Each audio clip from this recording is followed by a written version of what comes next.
The sky over Elveria was a steel gray, heavy with the scent of rain and gunpowder. Once a land of green hills and golden wheat fields, the country now bore the deep scars of war, trenches carved into the earth.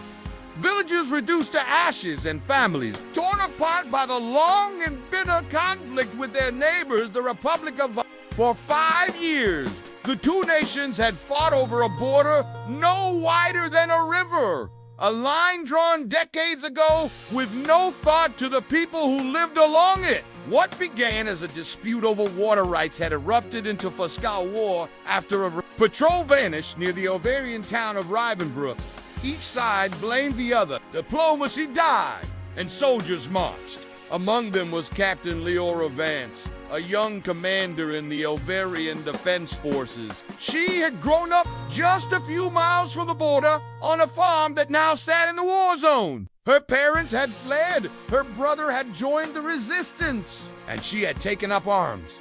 Not for politics, but to protect what little remained of her homeland. Now she stood at the edge of what they called the last field, a stretch of land neither side had been able to conquer. It was said that whoever took the field would turn the tide of the war. Her unit was tied, supplies were low, winter was coming. But still, she held the line. Across the field, the Varelians had dug in, too.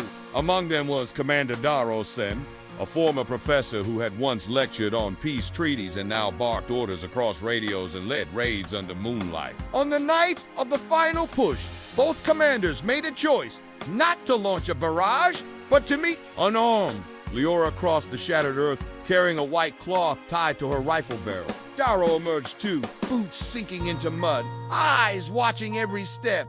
Neither spoke at first. Then Leora said, "This land isn't worth dying for anymore. It's worth rebuilding." Daro didn't answer right away, but he looked behind her to the broken horizon and then back to her face. "Then let's start with this field," he said. The war didn't end overnight, but that field became the first zone of peace, where soldiers laid down arms, where medics treated wounded from both sides, and where families began to return. And in the spring, when the snow melted, wheat grew there once again.